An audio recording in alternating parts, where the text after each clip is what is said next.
All right, what's up, folks? Welcome. We're still on that guest train, and again, if you know what's going on, here's the information right here. I'm okay.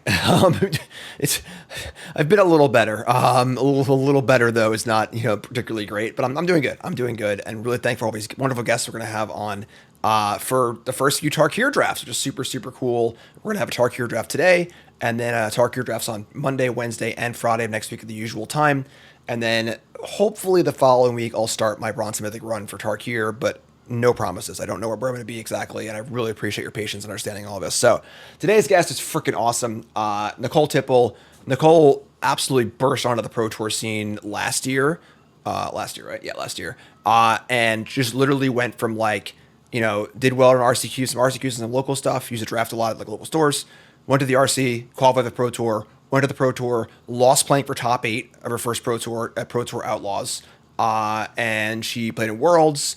She's really well in the last Pro Tour also. Just been absolutely crushing it. Like her elo is like 2,000 and she's played in like 7 events. Like go look her up on MTG Elo Project. It's insane. So she's one of the biggest rising stars in the pro scene right now, and also just a freaking charm of a person. Like she's just so goddamn nice and awesome.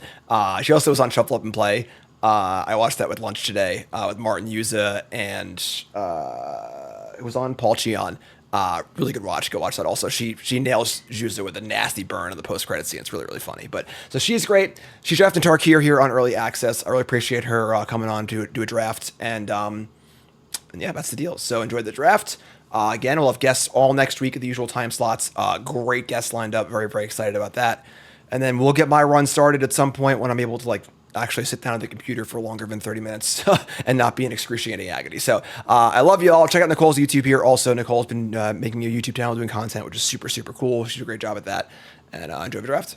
Hello, friends. For those who don't know me, my name is Nicole Tipple. I started playing Magic competitively probably about a year ago. I qualified for Pro Tour OTJ at my first RC and then played at my Pro Tour. I lost my win into top 8, and since then I've managed to qualify for all the Pro Tour since. I got to play at Worlds last year, which is really cool. I'm having a lot of fun playing Magic, and I'm happy to be here today to help draft Tarkir Dragonstorm. Jim's not quite feeling up to it, and we get this cool early access to draft a fun new set, and so we're just gonna hop right in. All right, here we are for our Pack 1 Pick 1. Our rare is Codis, the Fangkeeper. It is in Sultai. It is a 2/1 with Indestructible, and it has when Codis deals combat damage to a player, exile the top X cards of their library, where X is the amount of damage dealt. You may cast any number of spells, mana value X or less, from among them without paying their mana costs. And, this is a pretty powerful 3-color card. I am about learning, so we're going to give it a shot. We're going to see what we can do with our Codis here. Other things that are exciting in the pack, there's a Static Snare, which is a pretty good removal spell in an aggressive deck that attacks.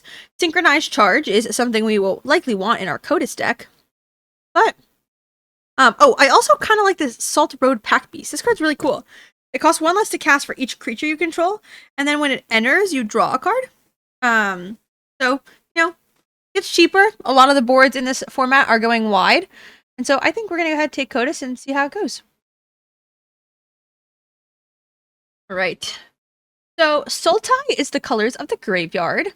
It is like exactly this mechanic of a Kishla Skimmer. We all know birds aren't real. So you could possibly Kishla Skimmer. There's also this Dragon Brood's Relic. This card's kind of cool. It says tap an untapped creature you control, add 1 mana of any color, and then for 3 Wooburg, you can sacrifice it to make a 4/4 dragon token that's all colors, that is flying, lifelink, and when this token enters, it deals 3 damage to any target. I really want to play dragons at some point, and so I really want to take this Dragon Bruise Relic. It is also some amount of fixing. I wouldn't say that, all color dragons is exactly where we're going with Codis. Kishla Skimmer might fit a little bit better. Okay, let's draft responsibly. We're gonna take the Kishla Skimmer and see if we can make this Sultai Graveyard synergy work out. Okay, so we have Knockout Maneuver. For plus most encounter on target creature, then it deals damage equal to its power to target creature and opponent controls. That seems pretty good. Works well with our counter synergies and is a removal spell. There is also Caustic Exhale, which you can cast it by either beholding a dragon or paying 1, and it gives target creature -3/-3. There is also Team Tawny back, which when it enters, it draws a card and discards a card. But I think I'm going to take the Knockout Remover. It's nice. It's a removal spell, and it helps with counters. I wish it was not sorcery speed, but I think it's still something our deck would be pretty happy to have. I'm now going to take an intermission to eat my dumpling, because I didn't know we were starting the draft.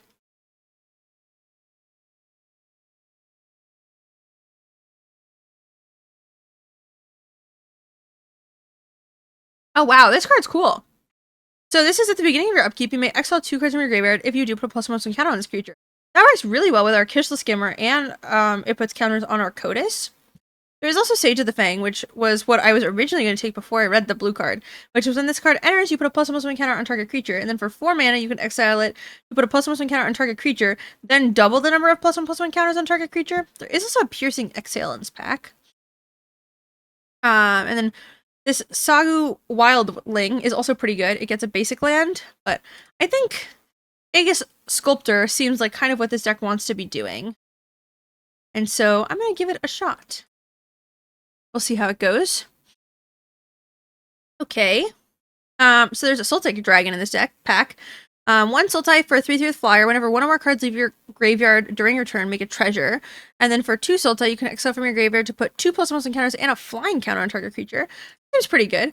There's also Rite of Renewal, which returns up to 2 target permanent cards from your graveyard and then shuffles 4 cards from your graveyard into your library. So it can help you from prevent yourself from decking. There is also Roamer's Routine, which searches for a basic, puts it on the battlefield, and then has Harmonize, which we definitely will need to find fixing throughout this draft. But I think this this dragon right here that's in our colors and has cool effects is probably where you want to be. Man, I love this card. Jeskai Shrinekeeper. It's a 3/3 flying haste. When it deals combat damage, you gain a life and draw a card. Unfortunately, it is about as far away from our colors here as we could be. A card that's not is Rakshasha's Bargain. Look at the top 4 cards, put 2 of them in your hand, the rest in your graveyard. This card's pretty good. You know, cast it for as cheap as 3 mana. As much as, 6, but I don't think we'll cast it for that. There's also Feral Deathgorger, which puts a counter and draws or makes a 3/5 flying Death Touch creature. And I think I would rather have the Bargain. Alright. This pack, we have Whale of War. Creatures target opponent controls get -1/-1, or return up to 2 target creature cards from your graveyard to your hand. There is also a Worthy Cost. Ooh, I was gonna say I want to try taking this Whale of War, because I've never played it before, and see how it goes. But there is also a Sultai Monument, which is fixing and has additional effects in our colors. And so I don't think we can turn down this Sultai Monument. We're gonna have to take it. This pack's got a lot of cards. Whenever one of our cards leave your graveyard during your turn, put a +1/+1 counter on target this creature. That seems pretty strong. There's also Spectral Denial, which costs 1 less to cast for each creature you control, power 4 or greater. And then it's like Syncopate. Syncopate, this feels like a pretty good format for Syncopate. So I'm between these 2 cards. I think I want to get a couple extra creatures. And so I'm going to go ahead and take the Attuned Hunter. Alright. This pack has Sagu Pummeler. I've talked about this guy before. He's a 4/4 reach. He's got a cool exile effect, and he's pretty good. And most of the other cards in the pack I don't think are terribly exciting for us, so we'll go ahead and take our 4/4. Ah, the Dragon Brutes Relic made it back. I'm going to take it. There's nothing else super for us in this pack, and the fixing is probably pretty useful. Take our Team Tommy deck. We definitely want to try to make sure our curve is getting a little bit smaller. We have a lot of like 4-drops. This is also a 4-drop. And so we want to try to get it so that we have more spells to cast early. Our top end is pretty good, but we need to find earlier things to play.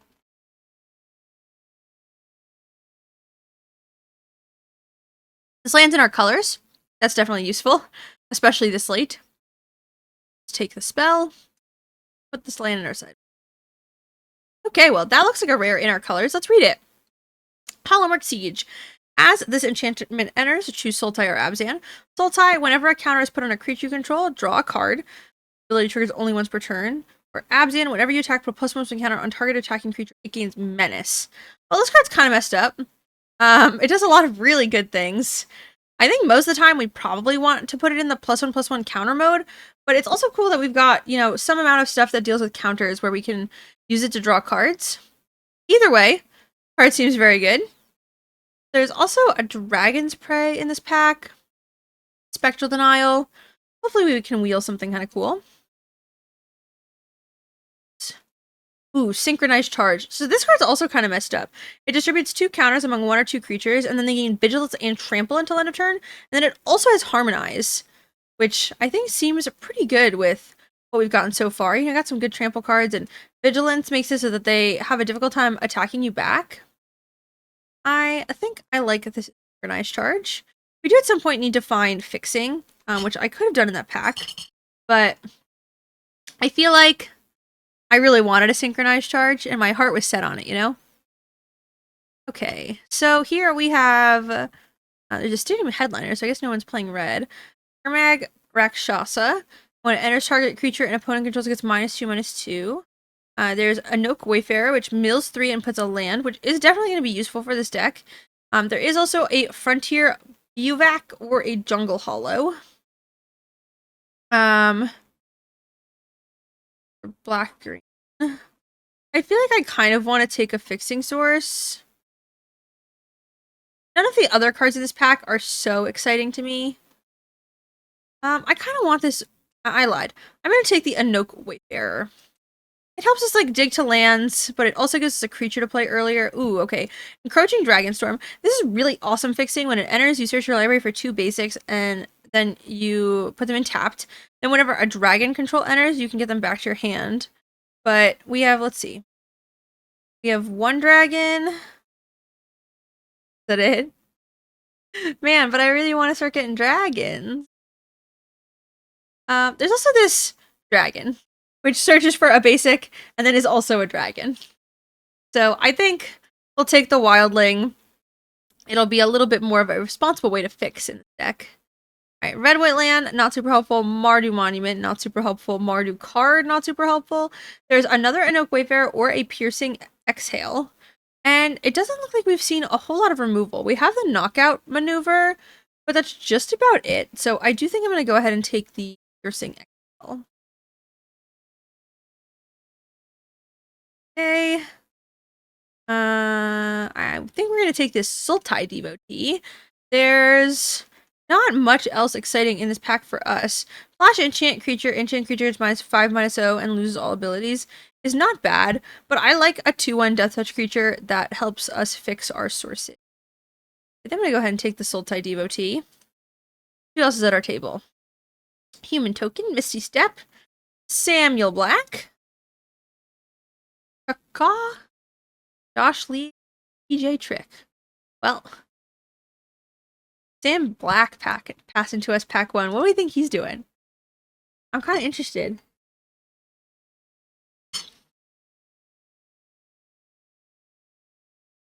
Alright.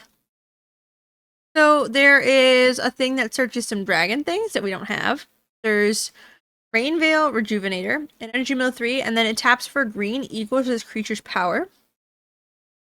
Or there's Champion of Dusin, which is a 4/2 with trample, and then you can exile it to put a +1 counter and a trample counter on one of your target creatures. And I think I'm gonna go ahead and take that. I'm not super excited about the ramp, and it's a pretty solid 3 deck. Okay, I think I'm gonna take Trade Route Envoy. This is a 4/3. When it enters, you either draw a card if you control a creature with a counter, or it gets a counter. So either it draws a card or gets a 5/4. And that seems like a pretty strong ability. Especially given that we have a bunch of these counter synergies here. Heritage Reclamation, exile 1 target card from a graveyard, draw a card. Or destroy target artifact, destroy target enchantment. I think our top end is pretty good. I don't know. Let's take another Sagu Pummeler. Not sure we're going to play him, but the Heritage Reclamation felt pretty replaceable. And just like all these feel pretty replaceable. Let's take this Heritage Reclamation. There's no sideboarding. Okay, so there's Gurmag Nightwatch, which is a 3/3 that can get selection, but it goes back on top, or Snakeskin Veil. I'm gonna take Snakeskin Veil. It gets a counter, and I like that it gives hexproof. Abzan Monument touches 2 of our colors. Ooh, a Nook Wayfarer made it all the way back. This white card over there. Alright, our rare is Mardu Siegebreaker. This card is very good. However, it's Mardu. We're about as far away from Mardu as you can get. There's a stalwart successor. Whenever one or more counters are put on a creature you control, if it's the first time a counters have been put on that creature, put a +1/+1 counter, so it's an extra counter. It's also a menace creature. There's a cool Teamer dragon.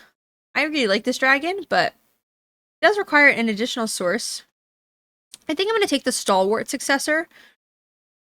It just seems like it really works well with our deck. Sorry, I need to do some.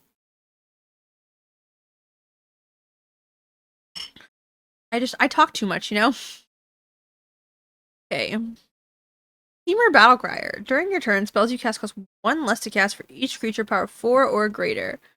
That card's pretty cool, but I don't know if it's what we would want to play red for. Our fixing is also still questionable.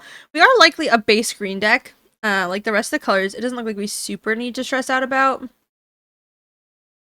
We could take this Dragonstorm Globe if we wanted fixing. It does also help a couple of our dragons. Or we could take Sagu Wildwing, which is a dragon that also helps fix. And I think I like taking the Wildwing as our fixing source. Just really want to make sure we are able to hit all our colors for something like this. This card's insane. This is like if they gave Vampire Nighthawk steroids 4 times. Farsi Revenant. It is 2 black and 1 for a 3/3 flying Death Touch lifelink creature. And then to renew, you can put a flying Death Touch and lifelink counter on target creature. It's exactly what our deck is trying to do, and it's broken. So now our deck needs to be able to cast a double black spell, but we're pretty good off because we got these Sagu Wildwings to help us search our lands. Rediscover the Way. Okay, that card's a little far away from our colors. There's Roamer's Routine and there's Jungle Hollow. I like that Roamer's Routine gets the land tapped. And it can also get 2. Also, when we harmonize, it triggers the Kishla Skimmer. So I think we'll go ahead and take the ramp. Our ramp spell. Not 100% sure it's better than Jungle Hollow. Maybe Jungle Hollow is just better. I lied. I'm going to take Jungle Hollow. Okay. Abzan creature. Very good, but I don't know if it's something we can really make work here. There's Dragon Claw Strike. So this is a 4-mana spell in our deck. Double the power and toughness of target creature you control until end of turn, then it fights. For 4 mana, that's pretty good. I think I'll take this fight spell. Yeah, I think so. This taps for Abzan colors. Ooh, Disruptive Stormbrood. I love this card. Destroy target creature power 3 or less, or when this creature enters, destroy an artifact or enchantment. I think this card's great. And I'm convinced on our fixing we can handle our current deck. That being said, this pack has a Dragon Spray or Evolving Wilds. How much removal do we have? We have Piercing Exhale. We have not very much. Okay, I think we'll take the Dragon Spray. Our deck doesn't need blue for very much. Ooh, another land in our colors. Ooh, another Sultai Monument.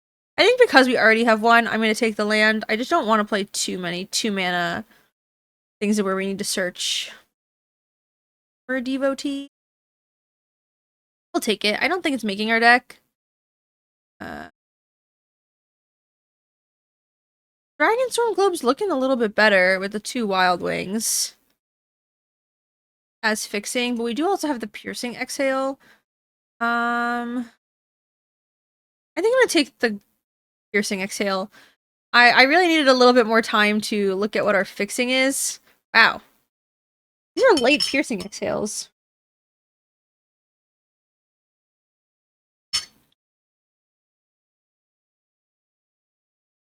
Alright, let's take the Rejuvenator. A lot of cuts. I think that's getting cut. I don't think we're playing this card. I don't think we're playing Team or Devotee. I think we're playing the Devotee in our colors. We're definitely playing the Sieges. Got the Abzan Monument and the Relic. This brings us down to our Sultai Monument. I don't think Snakeskin Veil is making this deck.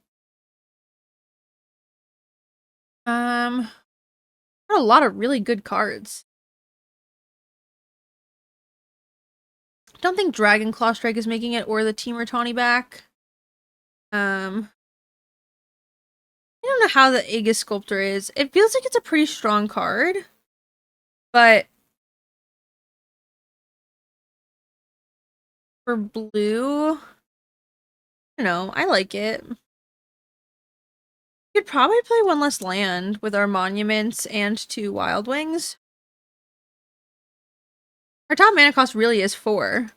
Just a little mana intensive. So let's look. We have 5, 6, 7, 4, 5, 6, 7, 8 black sources, 6 blue sources, and 9 green sources. Not bad. 8 black. You need 8 black? I think we can play 7 black. I think we can go down a land. We have 2 Wild Wings. And the Monument.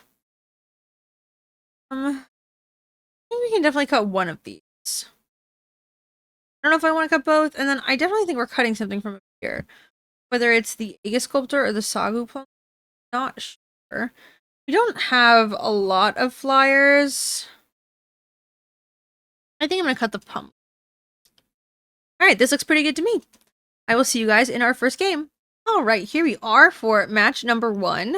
Our hand looks pretty good. We have a 2-drop, a 3-drop, and a 4-drop, and we have all of the colors to cast them.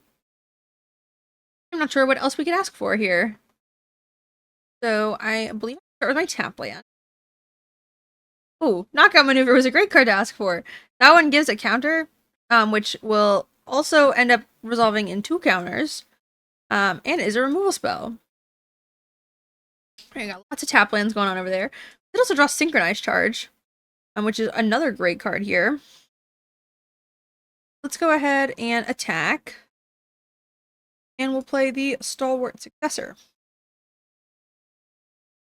Now we have some choices about how exactly we want to sequence, like playing our lands and playing our spells. And I think I would just like to play the Keru Goalkeeper this turn. Isaiah MTG has left up a lot of mana, and I don't really want to get blown out by something. So let's start by attacking and seeing how that goes. That went well. Okay, let's play our 3/3 flyer. Applying a lot of pressure.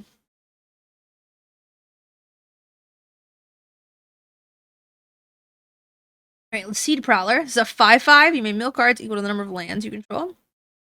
Alright, so we do have +1/+1 counter on target creature, then it deals damage equal to its power to target creature an opponent controls. This is whenever 1 or more counters are put on a creature you control. If it's the first time counters have been put on that creature this turn, put a +1/+1 counter on that creature. So Knockout Maneuver will kill this little Seed Prowler, and then if I'm reading this correctly, first time counters have been put on that creature. That also means our Synchronized Charge, when we put 2 counters on the Sultai Devotee and the Stalwart Successor, will give 2 counters each, which is a lot of damage. Alright, we get an extra...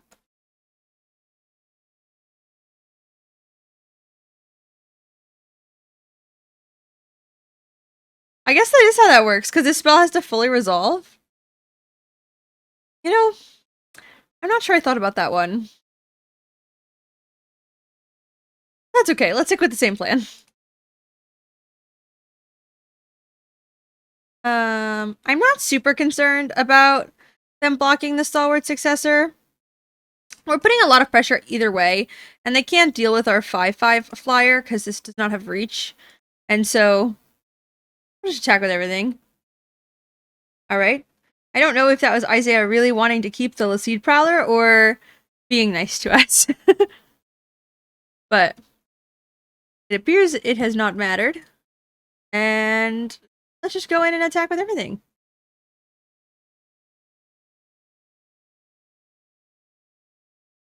And we'll give them the good game. Just wanted to make sure we weren't being tricked, you know? I'll see you guys for the next one. Alright, here we are for our second match. Our hand looks pretty good. We have a Jungle Hollow, a Swamp, and a Sultai Monument. So we basically have 3 lands. We also have Quasi-Revenant, which is a broken card. And, you know, lots of cards that go pretty well with it. So, I am pretty happy with our hand. If we drew, I was just gonna say, if we drew a land, I think I'm gonna play the Sultai Devotee on turn 2. I just like having the additional creature. I'm not in a rush to play the Sultai Monument. We can play our 3-mana spell, which is the one that I really want to play. So let's go ahead, play our 2-1. They made a 2-2. Shuffled the dragon back in. Called a Dragonfire. Right. That's okay. Let's play our Quasi-Revenant. And next turn, we're probably playing Sultai Monument, getting an island, and playing, like, one of our cards. You know, that exiles a creature? Oh, I've read this card wrong a couple of times. Well, it appears it is okay. We did draw, a creature. I played my land a little weird, but... Alright, let's play the Sultai Monument. I don't remember how many islands we play, so I just want to get the land to make sure we're not milling the land. And we will play the Unoak Wayfarer. Oh, we can get back the tap land too. I didn't get back the tap land. It'll just be an extra life point at some point. I don't think there's a point in this game where we're not going to find time to play the tap land. Draw a card. Okay. Take it. Our opponent is stuck on 2 lands. I would like to play our Eru Goldkeeper this turn. 3/3. Our Piercing Exhale will be 1 mana. I wonder how many times I've forgotten that. Let's deal a point of damage. Pass it back over. Oh no, I do still need to have 3 mana. I'm thinking about the wrong card. A little awkward. Okay, so we can sacrifice our Sultai Monument to get 2 2/2s. I think I like that. So let's attack for 1. We'll sacrifice our Monument, get 2 2/2s, and we'll play our land tapped. Then on our turn, we can play the Synchronized Charge to get the counters, and then we'll have, 2 removal spells to kind of clean up and try to push damage. Nightblade Brigade. That one will have to die. I think because they're tapped out, I am going to go ahead and double block. It just solves the creature with one of our 2/2s. And we can just Synchronize Charge onto the Wayfarer and the token. Ooh. Okay. This is great. We can play our Stalwart Successor, and then we can play our Synchronized Charge on our... I think I still want to do it on the Wayfarer and the token. They'll both get counters. Unlike the last time, we will have all of our counters by the time we cast the Piercing Exhale. And then we will go ahead and kill the Night Brigade. Not behold the dragon. And attack for 7. Synchronized Charge. This card's so good. It just does so much damage so quickly.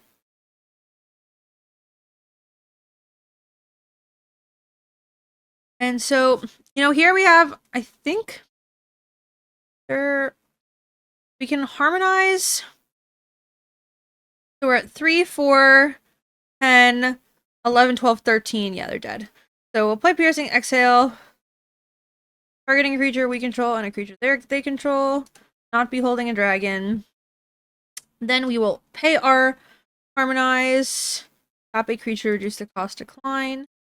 Targeting 2 of our creatures. It will result in an extra counter and leave 1 over lethal. 14, 2 over lethal. Our deck, especially this synchronized, it's an XL. The synchronized card is healing people very quickly. Oh, look, we're in silver. All right, I'll see you guys for the next draft. Okay, here we are for match number 3. And our hand looks pretty serviceable. We have a Sultai Monument to get our lands. If we want to get any more lands, we have the Sagu Wildwing. And we have a Toon Hunter to play on turn 3. Plus, a removal spell. And I was considering not getting a land. You know, I wasn't sure whether I wanted to get one or not, but I do think I will go in and get island now. No, okay. I can get the island now. I should have gone the swamp first because I want to play 2 swamps, but it's not super relevant. I just want to play the Quasi Revenant kind of as soon as we can. The card is disgusting. We'll play the Sultai Monument, get a swamp. Okay, we have a Rescue Leopard, 4/2. If it becomes tapped, you may discard a card if you do draw a card. And I think I have no difference in my plans. I would like to play my Broken Rare. Flying Death Touch Lifelink.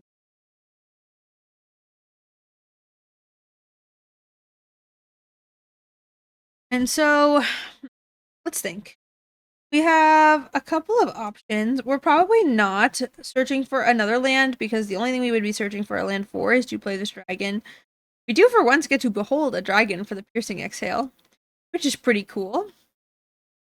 Attacking for 4, and that is fine with me. I could also consider trading and then using the renew cost, but I don't think we need to do that.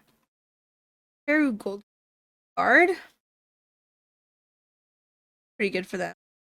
Oh, Lion Weight, yeah. This card's really good, Lion Weight. We've been getting a little pummeled by that card all day. Okay, so you can play our Sultai Devotee and our Piercing Exile this turn. It gets rid of the 4/2, takes a little bit of pressure off of us, which I like. But I'm also a little nervous that we may actually need to get a land.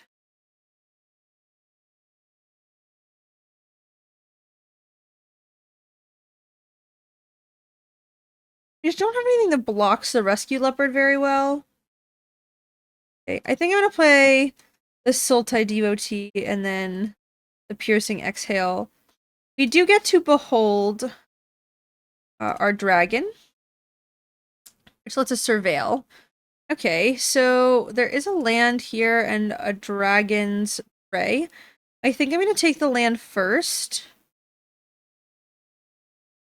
It's a little unfortunate that it's a tap land, but I think we'll be able to figure it out. Eru Gold. Okay. I almost want to kill it this turn just because this is like one of the few turns I think we will be able to safely kill it. One of the awkward parts about Knockout Maneuver is it is a sorcery, and so it can be kind of scary to cast it some turns. Okay, we'll pass it over.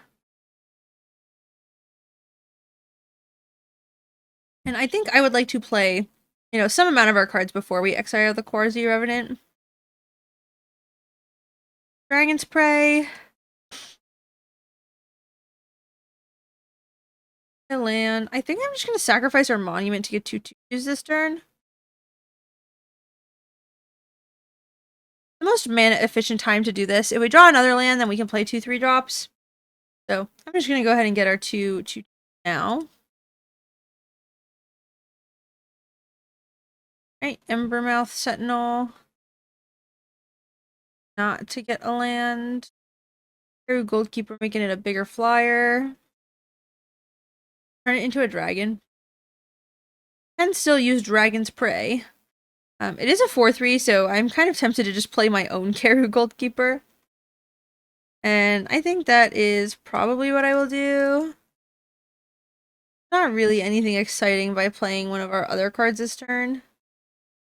So, let's play our thing that blocks their thing pretty well. I guess it's looking pretty good for us. You know, we got a lot of cards. Armament Dragon. Okay, so this is going to put counters on things, which will make blocking this probably impossible to turn. See how they distribute the counters. Put 2 on the Embermouth and 1 on the Armor. Could consider blocking to exile this for the renew cost, but I don't think I want to do that yet. Could draw a land. I do plan on killing this Chimera. Matter exactly how we about this. Do we want to play the stalwart successor first? I think I'll play the stalwart successor. It does have menace, which I think likely means a better attacker. And I don't want to risk this getting saved by things, so I do think I'm just going to kill it. We attack with everything. Take 4. I don't think. I probably should have chump blocked last turn.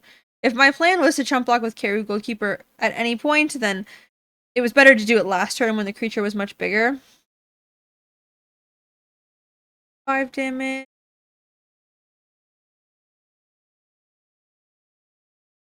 And I think my plan is to play the Attuned Hunter and then exile the Quasi Revenant. It'll just make it. It's a 3 power creature. Whenever one more card leave your graveyard, it gets a counter. So it'll get 2 counters because of the successor. Then it'll also get Lifelink, Death Touch, and Flying. Which seems pretty strong to me. I think I want it on this. It's one of the only things that'll get big enough for it to be, like, good at defending in this situation.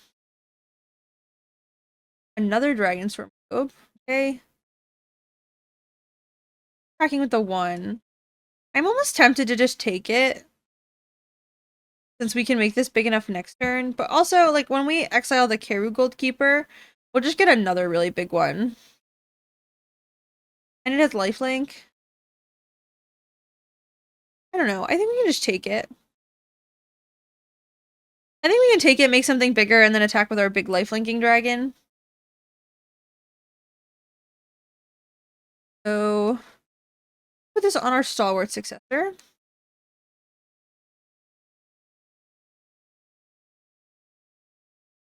And let's life. Supposed to 14, and then this is not a great blocker. So I don't think I fully. I can also just attack with the 6/5 menace one and leave the lifelink one back to block. I think I like that. It basically invalidates the rest of their attacks.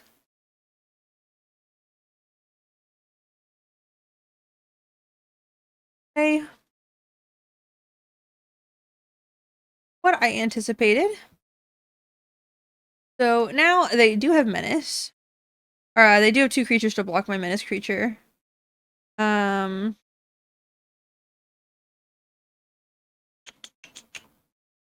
think I'm going to start by continuing to attack with the menace creature. We have plenty of flyers to play. So I think I will play the Aegis Sculptor. It distributes counters. It'll also give the Attuned Hunter more counters.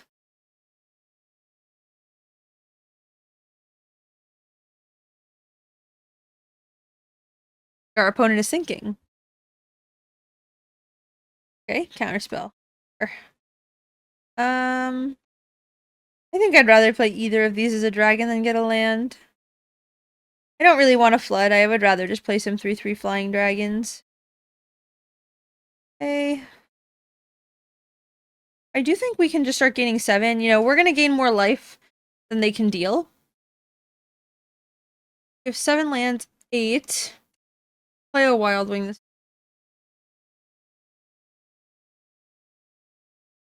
They do know about.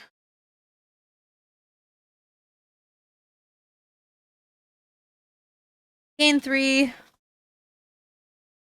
Pass it back over. And it's looking pretty good for us. You know, even if they do get to block the 7/7 next turn, we can kill them with the rest of our creatures. And even if they don't, we have another flyer, can gain more life. The lifelink on this is pretty absurd. Another Dragonstorm globe. All around the globe. Play Codas. Because we can. Attack with everything.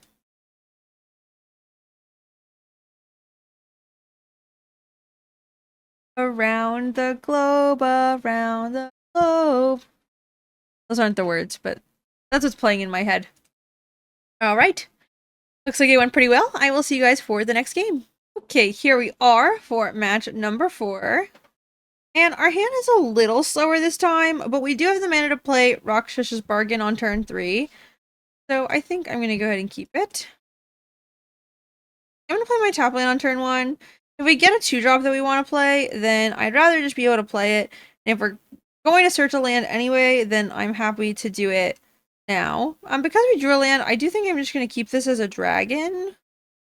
I'm not certain about that. There is a chance we just want to have additional land drops. I think I'm actually just going to get a land. It's a little bit sensitive to flooding, but especially since we have the Rakshas's Bargain, I just want to make sure that we're playing all of our spells every turn. And that we can continue to, play the things that we get off the bargain. I'm just going to use the mana to get the basic land while it's, kind of available to us. Night Story. Draw 3, then discard 2 unless you... Okay. So far, we've only seen blue lands over there. Picturing a deck that's not mono blue.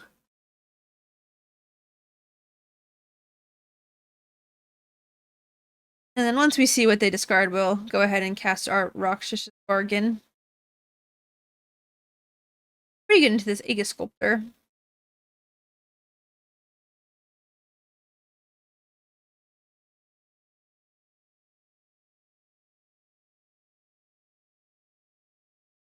Storm Shriek Barrel and River.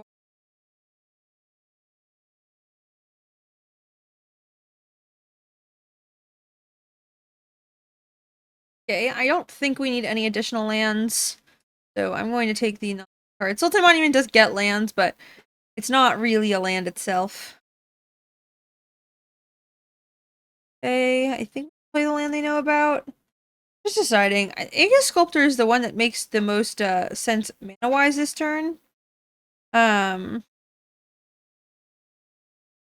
I think that is what I will do with a plan to play the Stalwart Successor next turn. I will likely... I'm not going to exile any cards. I believe we're going to be playing the Synchronized Charge next turn with the Stalwart Successor. And I would prefer it to get the additional counter this turn by playing the Stalwart Successor first. So let's play the Successor, play our Swamp, and Synchronized Charge is just going to be a nice, really aggressive play here where, it's going to result in 4 damage this turn and lots of big creatures to deal with, which is good for us. And unfortunately for our opponent, they've been having some mana issues. They did find a red source, but it was on a tapped card. It's looking pretty decent for us, though. We've done a lot of damage very quickly. And we can play the Synchronized Charge again. If we would like. But we do also have several removal spells to kind of push through the rest of the damage. It is going to be a upward trek for sure for our opponent to come back from this. Molten Exhale. Okay, well, they did kill the Sig Appraiser. Or the, our Stalwart Successor. Do you think I'm going to go ahead and get an extra counter for our Aegis Sculptor here? Disruptive Stormbrood. We have some dragons to behold if we so desire. I do think I'm just going to play our 3/3 Flying Dragon this turn.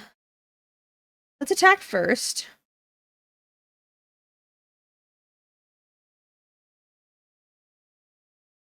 And fairly confident I would just like to play this as a dragon. That is what we will do. Pass it back. Still stuck on lands. Lots of cards in hand. 8 of them. Right. Playing the Winter Night Stories Harmonize. Hopefully trying to get a land and stabilize, but not appear like it is going to be that easy. Can exile 2 cards, make this 6, 9, 10. Be 1 short. staying alive by grounding our creature and taking away its power. Exile the non-harmonized cards. Noke Wayfarer, definitely not a bad one. Let's attack for 6. I didn't mean to attack with that, but I don't think it will make a difference. Let's play the Wayfarer. 3. Get a forest. Just play the forest. Play our Sultai Monument. Get another forest, why not? Then pass it over to our opponent, holding up the Piercing Exhale. Then we also have Petty Revenge next turn as a removal spell. Not that we have a lot if they were able to deal with the Aegis Sculptor, but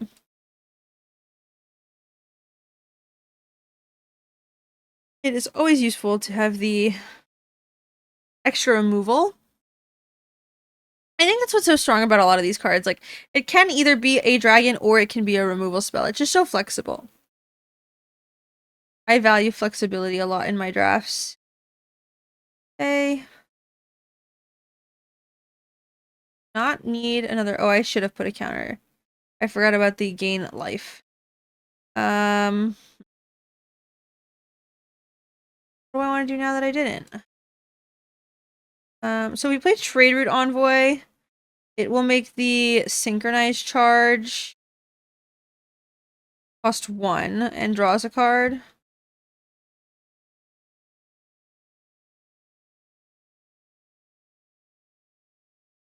And so now we can play the synchronized charge. Let's tap the Envoy, put the counter on the Wayfarer, and I guess the Envoy. And then I do think I am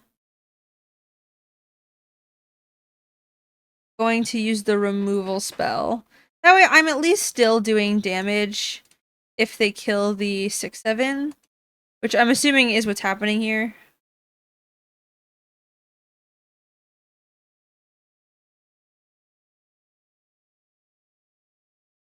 Attack. I'm assuming something is happening to the 6/7, but hopefully we should be able to close it out with the rest of the damage on board. We did still get to do a point of damage, which is kind of nice. Our Aegis Sculptor once again grounded. Tap target creature and opponent controls, put a... For a target creature. Okay. So...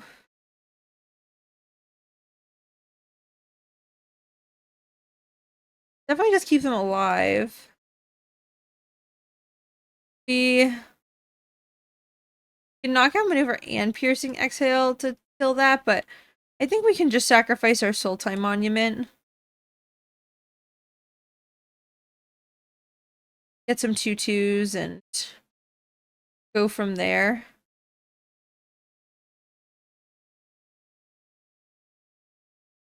Creature enters return up to 2 other target non-land. Okay. Well, that was pretty good in response to the monument now, wasn't it? Alright, well, it does appear our opponent has realized the Disruptive Storm Brood, the Flyer, and with it next turn, we can possibly try to kill the River Regent. Kill them in the air. That is going to be the strategy. Oh, we can destroy the enchantment. I did not think about this. That is a notable step in this process. You can try to kill the Flyer and win this turn. Very impressive showing. I promise I normally think about these things. I think too, it's when a lot of the cards are new, it's not stuff that like clicks right away. And so you forget about the text on a lot of cards. And especially when I'm like recording, I'm trying to, you know, keep talking and not spend so many of my brain cells thinking. That being said, I'll see you guys for the next game. Okay, here we are for game number 5. We are on the play, and this is our first hand that has a clear problem. We're missing blue. If we draw another land, we do get to play the Stalwart Successor, but we do kind of need an island for our hand to function. Cards go so well together. I think I'm going to give it a shot. This definitely could be a little bit too greedy, but the games do seem to play like decently slow, and we have been rewarded with a Sultai Monument. And get our island, and be happy we kept. I especially like that this lets us play Kishless Skimmer with Aegis Sculptor, which seems like a pretty good combination. So I'm just deciding exactly what order I want to do things in. I think we want to play the bargain first. It helps us make sure we're getting all of our lands and hitting them so that we can play our spells afterwards. And we have cards in our graveyard to use with the effects, which I think is super useful. Right? We also wouldn't have been able to block the Shock Brigade anyway. We would have really only been absorbing 1 damage. Making a 2/2. Okay.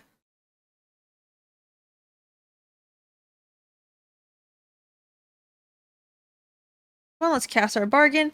It does look like our opponent is stuck on lands.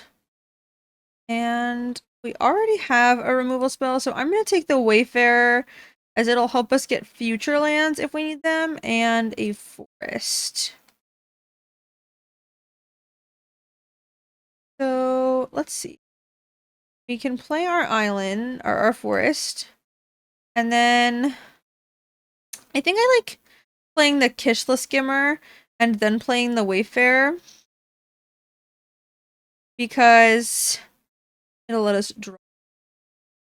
Presuming we find a land. We did not find a land, but we did get a 2/2. And we put 2 renew cards in our graveyard. So we'll have lots of ways to draw cards and Stalwart Successors to trigger next turn. We would like 1 more land so that we can both play our Successor and put a counter on something. But beggars can't be choosers. They're going to kill our Kishla Skimmer. That makes a lot of sense. It is going to begin getting very scary for them if they do not get rid of it. And I do think I'm just going to go ahead and absorb the 1 damage. I think our creature gets bigger and, you know, we outrace our opponent given that they don't have lands. I am going to go get a land because we don't have one and I don't want to miss any more land drops. Get a swamp and play it. You know, we've got a lot of options again. We can play the Aegis Sculptor now. We can play the Stalwart Successor now. We can play like Wayfarer and the Champion. But I kind of just like want to get our value. But maybe I'm being a little bit too greedy here. We do only have 1 green source, so we can't do the Champion. I think I'm just going to do the mana efficient play of playing the Aegis Sculptor now. We have a lot of cards in our yard to start giving it counters. And I am not super worried about all the damage our opponent is putting on. I think we can be the aggressor, especially since they don't have a lot of lands. I want to make sure that we're applying the pressure to end the game as quickly as possible. And so I am going to go ahead and attack for 2. Aegis Sculptor is already a good blocker, and they're going to have a hard time casting spells to kill it because they don't have lands to pay for the ward.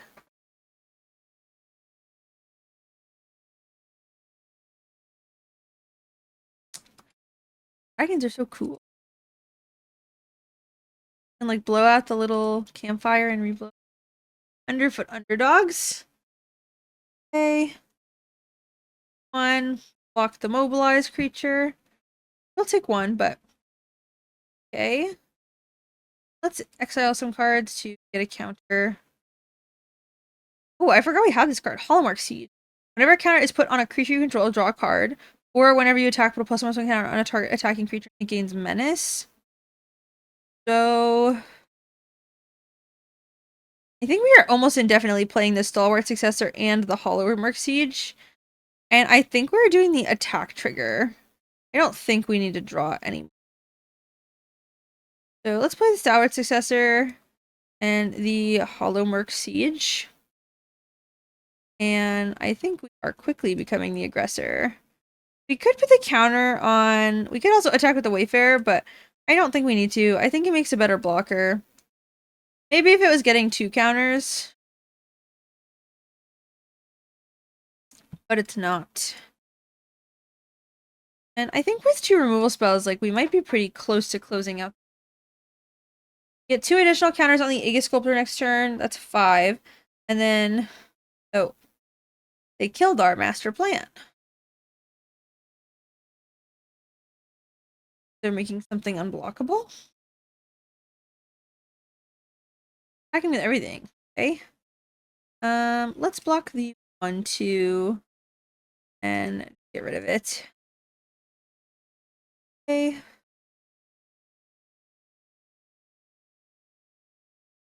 So the Devotee bargain. Counter. So I think I just want to attack with both. I'm gonna put the counter on the Wayfarer. It gets a little bit bigger. And then I think my plan is to play the dragon and gains. Gives us another flyer, you know, another way to win the game next turn. Our opponent's been struggling to cast spells, and we've been casting big creatures, so... Swamp. Ooh, they've got the cool new land. Dragon.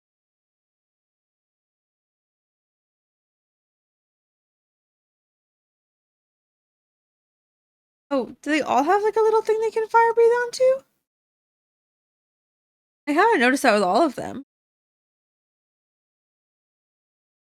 I do not envy our opponent.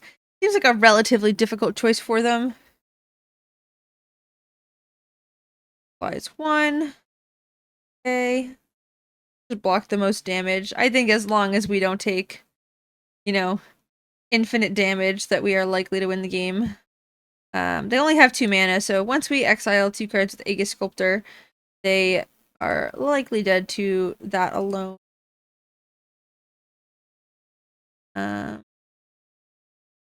But safety serves. We'll make 2 6-power creatures just in case.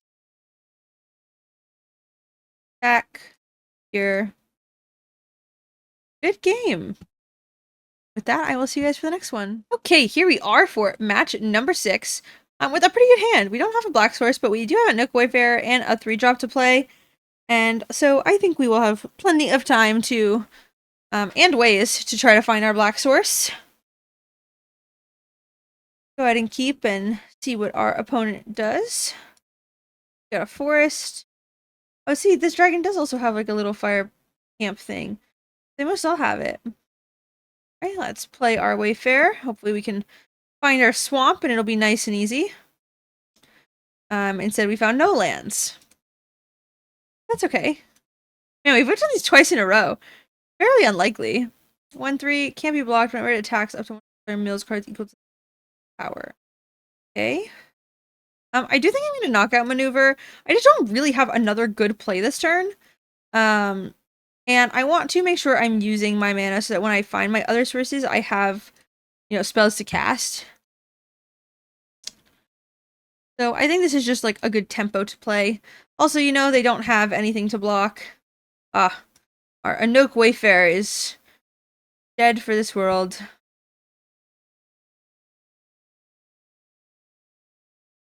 But, you know, we should be able to find lands now that we milled 3 cards that weren't lands, but that we found a Kish the Skimmer. Not a bad card.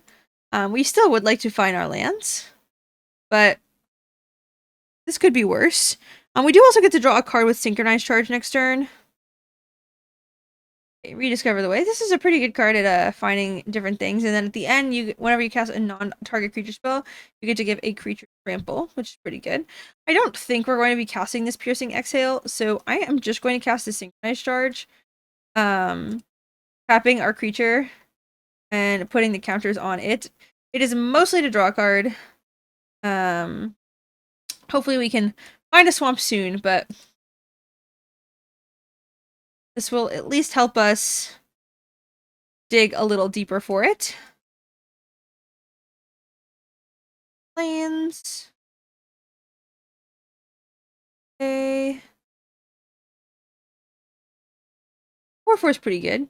And they're gonna deal 4 damage to it. 4/4s are weak to 4 damage. Ooh, and they get 2/2/3s with flying and lifelink. That is definitely concerning. We did draw a land, so this is pretty nice. We get to play our Disruptive Stormbrood, and we get to kill the Rediscover the Way before they get to start making a bunch of double strikers. If they have a way to deal with our creature, we're still in a pretty tough position because of how strong their board is, but it's about the best blocker we could have for some 2/3s. They have already played a number of removal spells. So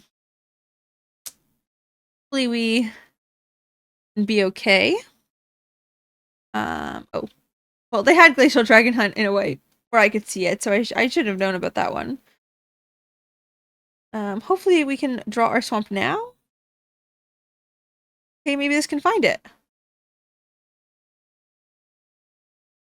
Okay, we did. We found a swamp. I am going to take the swamp over the Dismal Blackwater because we have a flying 3/3 to play this turn, which is particularly good into our opponent's board. And now that I have our Black Source, I'm not going to say that I'm feeling perfect, but I'm feeling okay. Whenever an attacking permanent... Oh. Jeskai. Okay. At the beginning of your upkeep, make a 1/1 red goblin token. Lifelink and... Okay, so it doesn't... it does make a goblin, but the goblin cannot do very much. Okay, so... Probably playing our Hollowwork Siege. It is a little awkward because we don't really want to do anything with it, but we don't have more than one black source, and so I think we just want to get it on the field. I do think we're choosing Abzan, and then I think I'm passing. I could attack and then see if they double block, but I don't really want to play Piercing Exhale into not knowing if they have anything. Back. And discard. These 1/1 goblins can get annoying, especially when you're mountain. You only have one card in hand.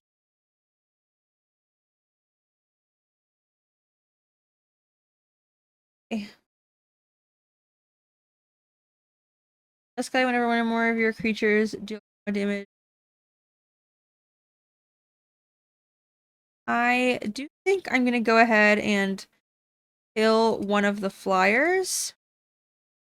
It gives us a chance to surveil. And nice, we got another removal spell. So this will be nice for cleaning up the board a little bit. A little awkward because we don't really want to take damage. Our Anok Wayfarer can block the goblin next turn. And so if we kill both of their things, then I don't think we have a cause for concern. Which we do. Lord Dragon. Ooh. Some really great cards. We're fine with both. I just don't know if I want the Sultai Monument. I think we do. It makes 2/2/2s the turn we play it. They'll kill this Tawny back. And then we have a blocker. Oh, they get haste, so they will draw a card. So I actually think we don't want to attack this turn. It's a little awkward because we... That's annoying. At some point want to be able to deal with some amount of this stuff. But I don't really want to let them draw a bunch of cards.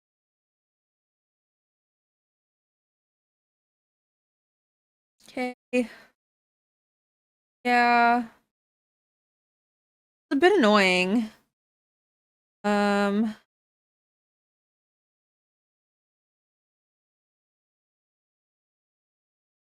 Okay, I think I'm just gonna take the 3 and trade with one of them. I don't really want to let them keep drawing cards, but I don't really think we have an... Oh my god.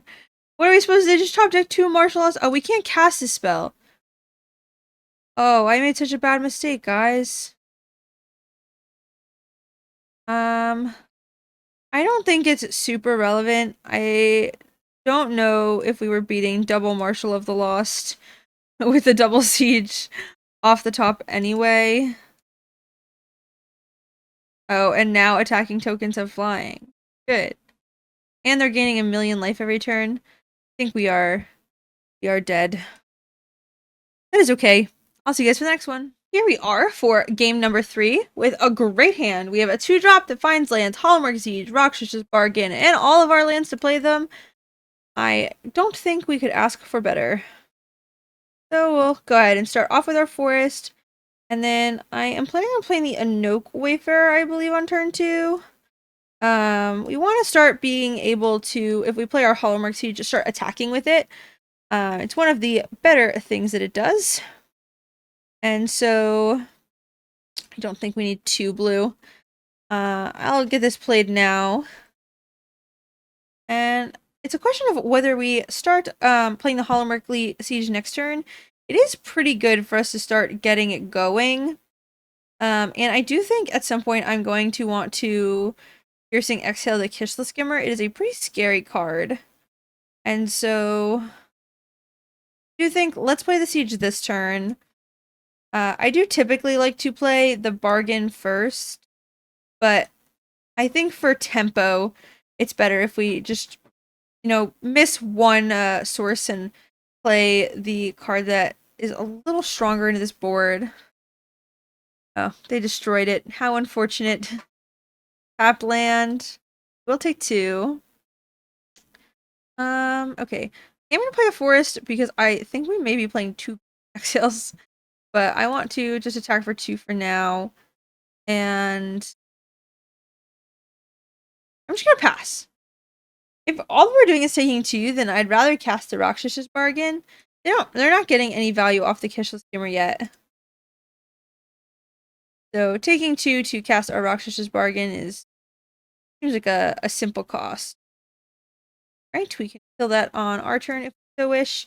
We'll just go ahead and cast the Bargain now. Okay, so Karu Goalkeeper definitely seems good. So does Disruptive Stormbrood. I will take the Goalkeeper and the... I guess putting Goalkeeper in the yard also would have been good. But I think I like this. So I'm going to Piercing Exhale and Disruptive Stormbrood this turn, I think. I just want to start clearing off our opponent's board. And I'm going to do it by beholding the dragon that I plan to use. Champion of Deuce. I think I would rather put this in my yard and use it for its renew than cast it. Maybe that's not true. No, actually, I think I'll be pretty happy to cast it on one of these turns. Go ahead, kill that. And while they know about it, we'll kill the Kishless Skimmer. And get our damage in for 2. Go over.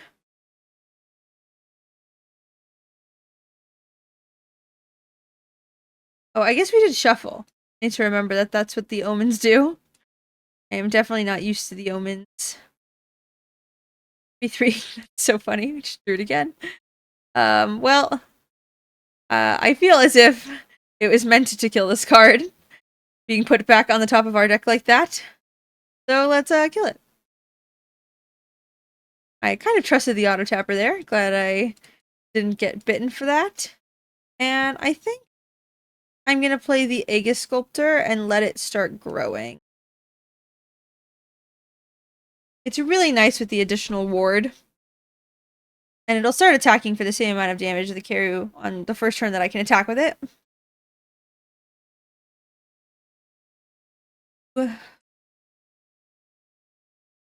It seems like we're pretty well here. 4/4 with reach.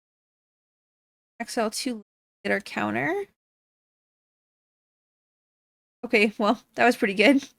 We'll play our Quarcy Revenant, and that will give us a method to kill this Pummeler. We'll hold so we get to Surveil, and I don't want to force, but I will take an additional bow. Go ahead and attack for 5. looking pretty good for us, I think. We have the dragon, we have another removal spell. And 2, 6, 9 damage coming in. Don't have a way to deal with our board. Does look like they have a way to kill our Quasi Revenant. Exile. Guards. We'll just play the Gold Keeper. And I don't think we need to cast the Piercing Exhale. Our clock is the same whether we do or don't. And so I would rather save it to use it for something that might actually stop us. You know, a flyer, a reach creature. It does not change our clock if we kill the Team Rotani back this turn.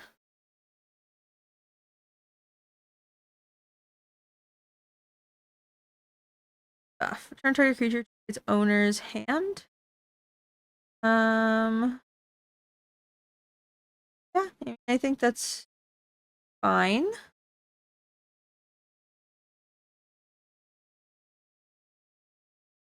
Try to kill this. Dragon. Cards both look good. Care what order they're in.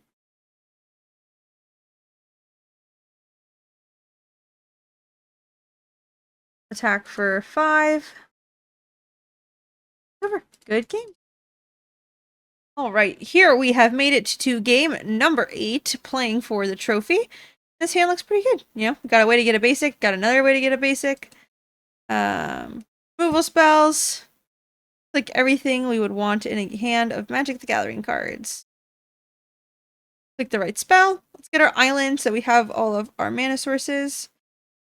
Dragons have been pretty impressive, I think, for me the whole time.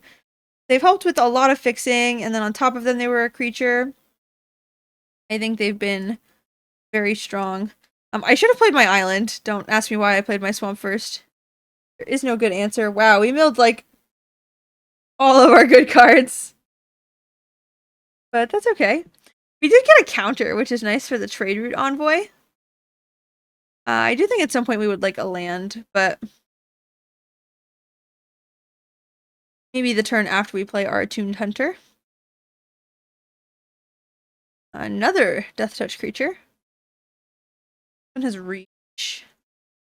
I feel like they might want to keep the Sultai one. I feel like I can get an attack in here. Maybe it's foolish, but I feel like they would just let it. Yeah. Called them on it. Play our Attuned Hunter. Pass it back over.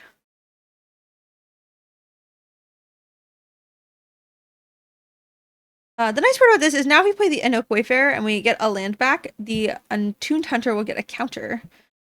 Nice. Take 1 damage from the Dragon Sniper. To draw a forest. Also nice. It's the land we would prefer to get. There's a chance we should have played the trade route. Well, we got another counter. A little concerning, the amount of non-lands we milled. I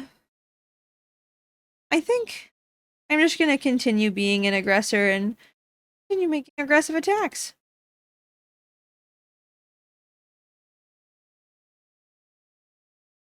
Fish.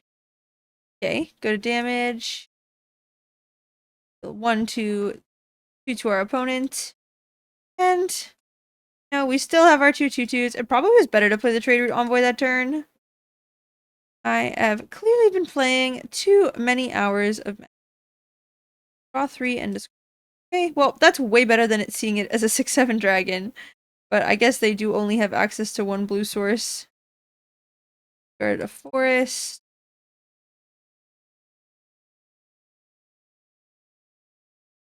Forest. Ever this dragon or another dragon control enters gain.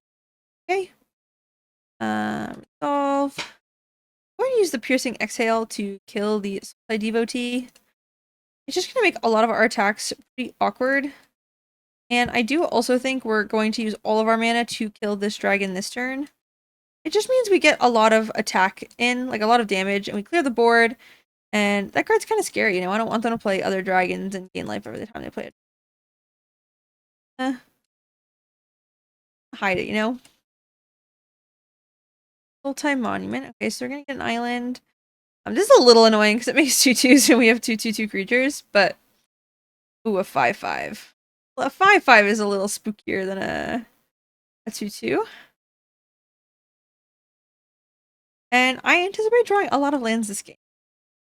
Mostly because we have milled all of our non-land cards. There is a land, as anticipated.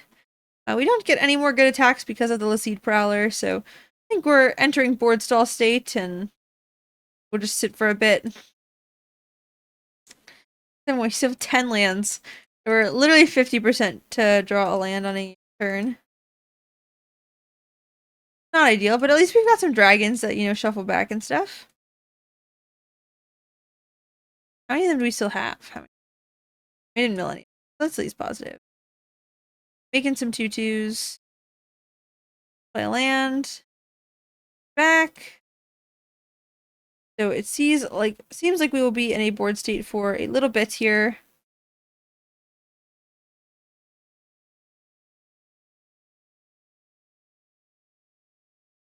I feel like these chess pieces are very specific about where you click them. Not that it's super relevant, but like if I click like the back of it, I feel like it's like if I just miss it or something. I don't know. Team Ratani back. Right, they're playing some more cards, drawing some more cards. You're now slightly under 50% chance to draw a land. Fairly useful. Alright, Champion of the Dune. This is a card. We'll go ahead and play it, and I don't see a reason to let them know we have this land. On top of the fact that we milled all our spells, we didn't mill any of our renew effects. We just milled a bunch of spells. Fairly annoying. Bonnie back, coming in. Lacede Prowler. I'm trying to think about what this must mean. And I am not sure.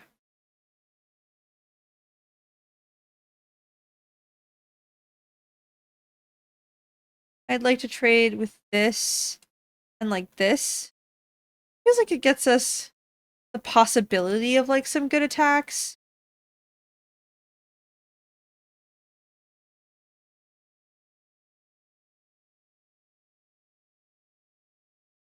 Think about how many lands they have in their graveyard. So Quasi Revenant is a good draw for sure. And I am going to go ahead and put the counter on it. And I think I'm happy to go with the Defender card. They have all their mana. They're probably happy to trade here. So I won't give it to them. They are also going to make their Elephant a little annoying. Put counters on the flyer, and that will be a way to deal with our Quasi Revenant.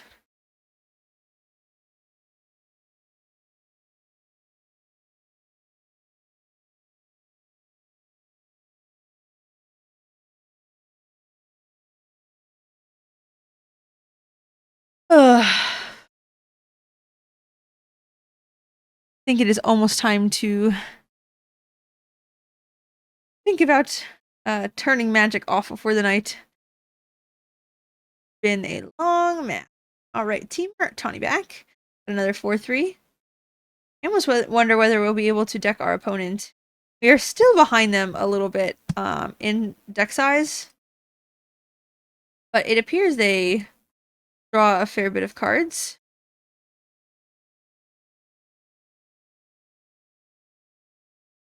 Okay.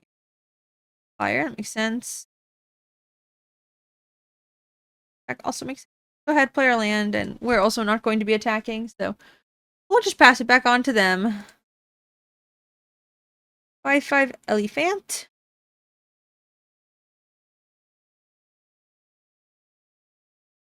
A little annoying. Covering the Teamer devotee. What reason? Ooh, Codis. Alright, Codis is great here. It doesn't get to like get any of its attacking value, but just having a 2/1 indestructible creature here is pretty good. And if we get any amount of counters, like it's indestructible if the Quasi Revenant dies and we give Codis flying, death touch, and lifelink, like every turn, you know, that we can attack and ooh, what's this? 4/4 Vigilance Trample Ward, beginning of combat if you cast both a creature and a non-creature, which is what they're doing. Draw a card and put 2+1 counters on. That's pretty good.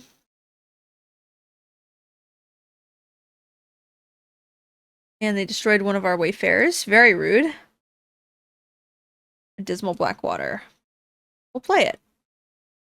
No attacks. We're still not winning the race in terms of who will deck first. I feel like they keep drawing cards and somehow they still end up with more cards in their deck. We're not drawing anything extra. We're drawing our card and playing it. Dragonstorm could possibly lead to some scary dragons. And I think I am happy to block here and plan to put the counters on the Codis. I imagine they must have a plan for this, but for flyer. Ooh. Okay, this is rad. So we get to put this on Codis. Now we also get to synchronize charge. And I think I just want to put them on Codis. I don't think I care about anything else, but it does also mean it gets vigilance. So it gets to attack this turn for some shenanigans. Ooh, I can make it even bigger. I don't think... Oh, we don't even have to tap anything. Yeah, I think it's worth it. I'm going to go ahead and target this again. Oh, no! I thought I was targeting it.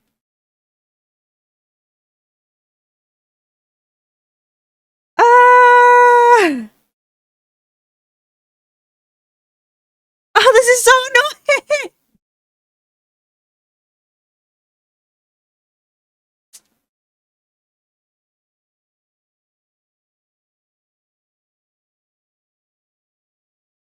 Oh. Well, we've lost the game. It is my fault. It is because I clicked through something. You know, we would have seen something on the top, and it's okay. Everything's fine. We won't make the mistake again. We know now that we cast a harmonized spell. We need to make sure we click through it, and we will fix it for our last match. Okay, here we are for match number 9. For better or for worse, we are playing our last one for the day. And our hand looks pretty good. You know, we got Sultai Devotee, we have a Sagu Wildling, we've got a cat! Hello. Oh, come say hi. You're heavy, you gotta sit. Oh, ow. Gotta be nice, okay? Oh. Yo. Hi. Saying hi to everybody? Saying hi?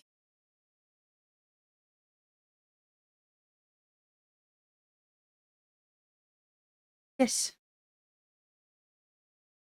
Lots of headbutts. This is my baby. Her name is Luna. What's that? Something? I'm gonna go ahead and get our land now. I just, you know, while we have the one mana to do it, we might as well get it out of the way. And we're going to play our swamp so that we do not give any more information when we play our Sultai Devo. And this is a pretty good curve. You know, we're going to play Champion of Dusin, and then we get to play that into Codis. Pretty cool. Can you please not eat my hair? Go ahead and attack. There are some amount of flash creatures I remember from looking at the set that we need to think about, but I believe all of them are 3 mana. There's Anafenza and the 4 mana one. Okay. This artisan makes a treasure. It has prowess. I'm going to go ahead and attack with our Champion of Dusin. Deciding if they'd like to block or not. I'm alert. And we can either play our Trade Right Envoy as a 5/4, or we can play our Codis. And I think I want to just play the Codis. Get it out there. Hopefully, if it can get an attack, it will be next turn. So we'll give ourselves the best bet of doing that. Right, Loons? Give ourselves the best chance. Oh, whisker is in my nose.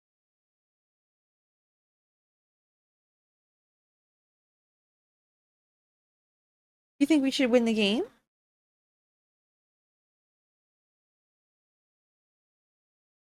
Perhaps it doesn't untap. It doesn't lose any abilities. And for 5, I can untap it, but I don't know if that is going to be the excitement of what I do with 5 mana.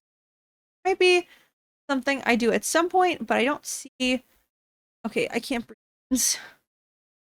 You won't let go. Won't be what I do next turn.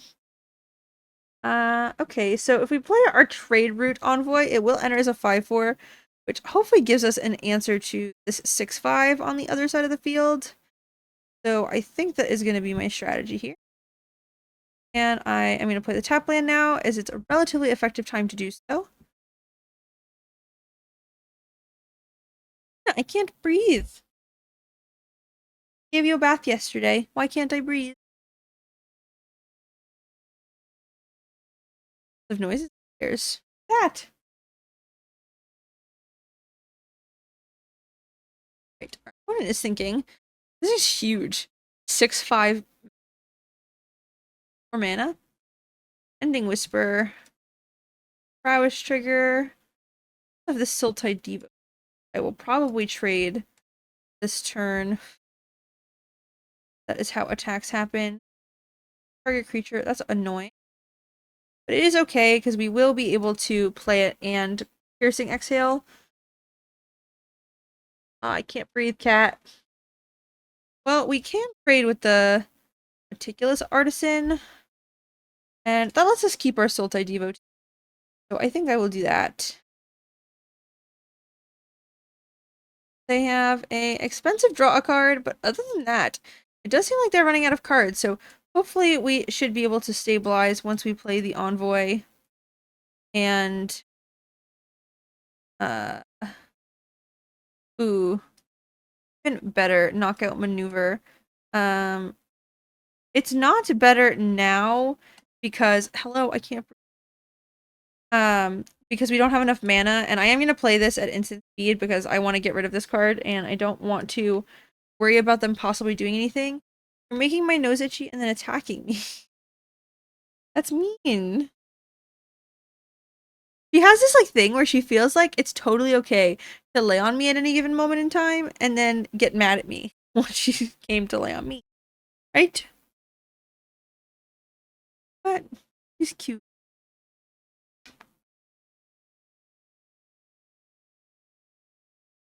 Right? Grey Mountain Monastery to draw a card. Made sure that they kept their Swiftwater Cliffs untapped.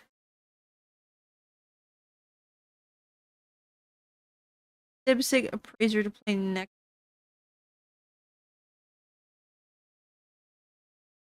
I think. I am fairly certain we want to hold the knockout maneuver, the attuned hunter. I'm just not sure if we want to put a counter on something. We could also play a land and then knockout maneuver the Codis into the Ice Ridge Serpent and start untapping Codis next turn. I think I like that. Play our land. Go ahead and kill the Serpent, which lets us get in a nice big attack this turn. And we'll play our attuned hunter. Ow! What? She's biting me. All right. No, time to get off. Ah! All right, cat attack.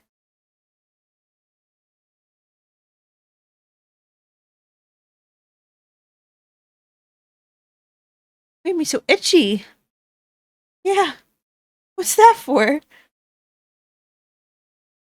that for? Huh? Got some sass. All right, our opponent is considering what they're doing with their Sig Appraiser. Trying to find an answer.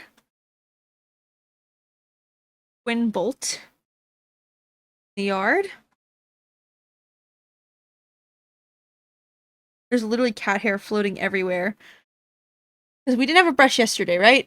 And so I had to buy a new brush. And now I need to brush you.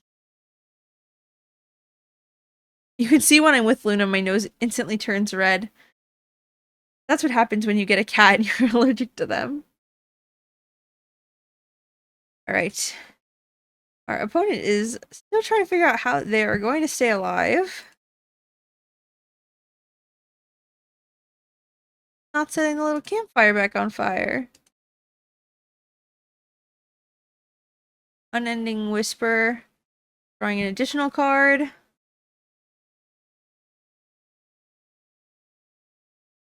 And hopefully next turn we will be able to put a counter on Codis, untap it, attack with everything, and they're likely dead, but if we got a Codis trigger, it would be cool. I don't think we've seen Codis trigger this entire draft. We would have seen it trigger last time if I didn't screw it up. Oh, it would have been so cool. We also, on top of the fact that you got to attack and it got to be untapped and all of that stuff, we would have gotten to XL6 cards and cast any number of them. That would have been so good. Can't believe I blew it. Underfoot Underdogs. Alright. And I'm pretty attached to this play I want to do. We did draw a dragon, but I like the idea that we had to do this shenanigans with Codis. So I think I'm going to go ahead, go in, attack. I'm deciding whether I want to attack with a Devotee, whether it makes a difference. I don't think it does. So I'm going to leave it back just so we have a blocker just in case.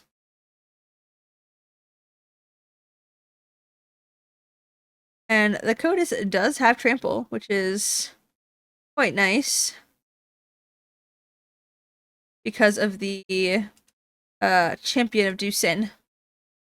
And so we get to, it won't be able to XL the full 4 if they block it, but it'll be able to XL some number.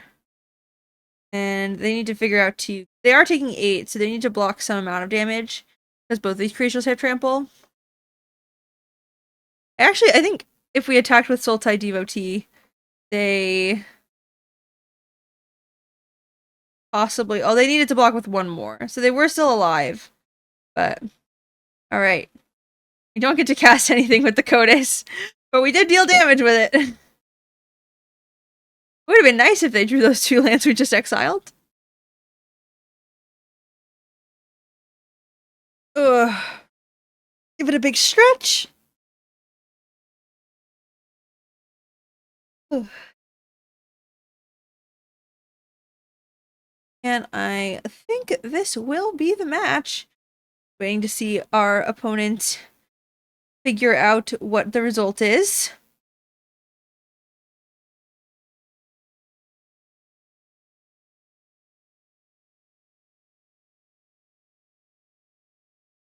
My mom is calling. I'll call her back in literally 1 minute.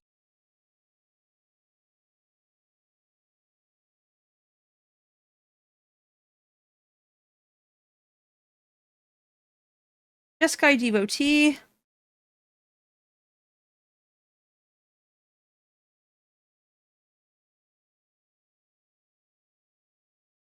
Urset's Rebuke. Gives them Jeskai mana, but it's still not quite enough.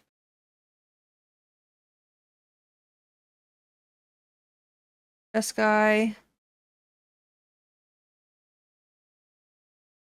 And I'm not going to let it deal combat damage.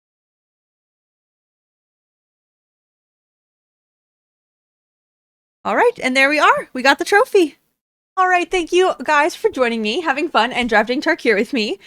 Jim, I hope you get better. I hope, everyone enjoyed our little draft that we did here. And I'm super excited for Tarkir. This set looks like it's a lot of fun. If you want to support me at all, my YouTube channel is Nicole Tipple, MTG, and you can find me over there. So, thank you for having me. Again, thanks for watching. Thanks for these guests to come on and help me out. Make sure you like, comment, subscribe, and I hope to see you soon. I love you all.